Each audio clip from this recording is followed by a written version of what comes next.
ele cometeu o delito, ele cometeu o erro, o que ele faria? Ele pegaria e se apresentava para a polícia.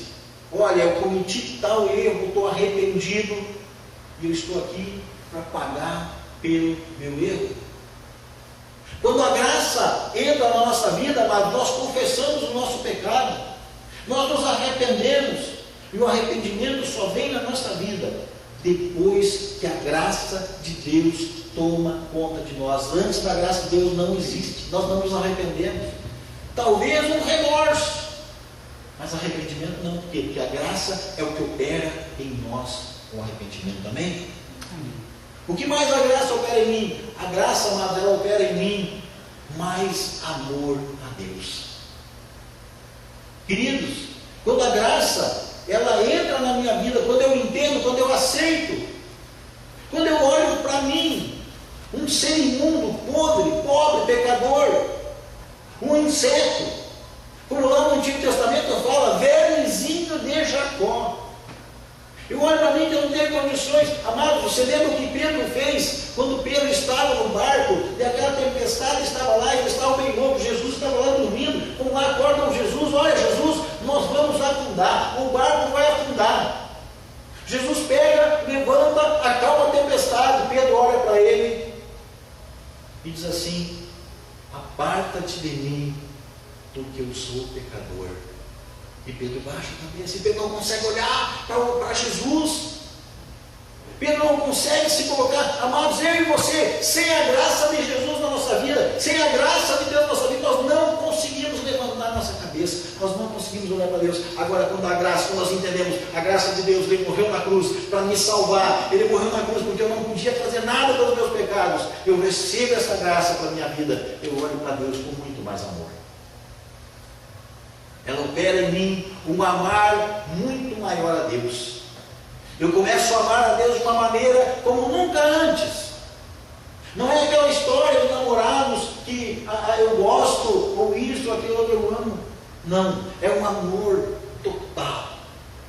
É um amor por Deus que nós não conseguimos explicar, não existe como explicar. Mas eu começo a amar mais a Deus, eu começo a me dedicar mais a Deus. Deus é tudo para mim. O que mais a graça opera em nós, eu começo a amar mais os meus irmãos. Quando eu entendo essa graça de Deus pela minha vida, quando eu entendo essa graça de Deus pela tua vida, pela humanidade, essa graça pela humanidade, eu começo a amar mais os meus irmãos. Por quê? Porque eu começo a parar de ver defeito, de ver diferença, de ver que esse errou, ou que aquele errou, de acusação, disso, aquilo. Por quê? Porque todos pecaram, porque nós somos todos, a Bíblia diz que Deus não faz acepção de pessoas, nós somos todos iguais diante do Pai. Então, amados, nós começamos a nos amar mais, eu começo a amar mais os meus irmãos, quando a graça está operando em mim. Você vê que a graça, ela é tão ampla, ela é algo tão forte, é algo tão... E isso tudo, queridos, isso tudo da graça, nós só ficamos sabendo, isso tudo só começa a... Não que não acontecesse, acontecia, mas ninguém ficava sabendo. Somente quando na Reforma Protestante foi levantado esses pilares. É a mesma coisa que o Código de Defesa do Consumidor.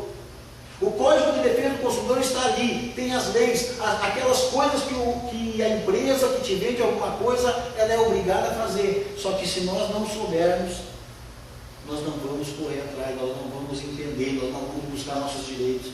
Assim é a Bíblia. Deus já tinha feito através da graça, só que nós não sabíamos. E aí o que nós tentávamos fazer? Nós tentávamos conquistar Deus. Nenhum de nós vai conseguir conquistar Deus, amados. A maior, eu vou usar uma palavra bem pesada, idiotice, é nós tentar conquistar Deus com alguma coisa. Quem consegue conquistar Deus? Quem consegue conquistar o coração de Deus? Somente a graça dele vindo sobre a nossa vida é que nós conseguimos nos apresentar a Ele. E quando nós entendemos a graça de Deus sobre a nossa vida, acontece o que aconteceu com o rei Davi, que era um homem que tinha um monte de defeitos, um guerreiro, tinha sangue na mão dele, não soube cuidar do lar dele, não cuidava de nada, as coisas aconteciam debaixo do seu nariz, fugiu, um homem corajoso que tinha tudo nas suas mãos, daqui a pouco ele foge de medo do seu filho, Mas a Bíblia diz: encontrei Davi, filho de Jessé, homem segundo o meu coração. Apesar de todos os problemas dele, tudo que ele enfrentava, mas ele era um homem segundo o coração de Deus. Por quê? Porque ele entendeu a graça. Porque ele entendia que o pecado dele não podia fazer nada pelo pecado dele. Ele dizia para o Senhor: ó, quão grande pecador eu sou. Os inimigos se levantam contra mim, mas é somente pelo poder do Senhor. Olham para os montes, de onde me virá o socorro. O Senhor é meu pastor, nada me faltará. Esse homem Davi, ele tinha esse conceito de graça antes de nós saber o que era graça. Mas ele tinha esse conceito de graça. E para terminar, queridos, mais uma coisa que a graça opera em nós: ela opera a comunhão. No livro de Gálatas, se você puder abrir, no capítulo 2, versículo 9, nós poderíamos ficar falando de muito mais coisas que a graça opera em nós, mas eu separei algumas. No livro de Gálatas, capítulo 2, versículo 9, diz assim: reconhecendo a graça que me fora concedida, Tiago, Pedro e João, tidos como colunas, estenderam a mão direita a mim e a Barnabé, em sinal de comunhão. Depois que a graça de Deus veio sobre a vida de Paulo, veio sobre a vida de Barnabé, Pedro, Tiago e João, que eram as colunas da igreja. Naquela época, amados, a coisa funciona assim: Jesus morreu, ficam ali os discípulos, 11 discípulos, chamados apóstolos. Depois são escolhidos mais um ali, que é Matias, para cobrir o lugar de Judas, que havia morrido. E aqueles 12 apóstolos eram os líderes da igreja, eram as colunas da igreja. Mas haviam 3 que eram aquela coluna mais central: Pedro, Tiago e João. Haviam 12 ali que resolviam o problema, mas tinha algumas coisas. Vamos para Pedro, Tiago e João, eles que vão dar o parecer final. E a Bíblia diz que ali Paulo e Barnabé haviam se convertido, haviam recebido a graça de Deus. E quando Pedro, Tiago e João, homens de Deus, homens que tinham algo, olha só, Pedro chega ali na porta do templo, e tem ali um homem, a porta formosa, e tem ali um homem que está aleijado, e aquele homem pede assim para ele: me dá uma esmola, me dá um dinheiro. Ele diz: o quê? O que eu tenho eu te dou. Não tenho prata, não tenho ouro, mas o que eu tenho eu te dou. Estende a mão para eles: me te amo.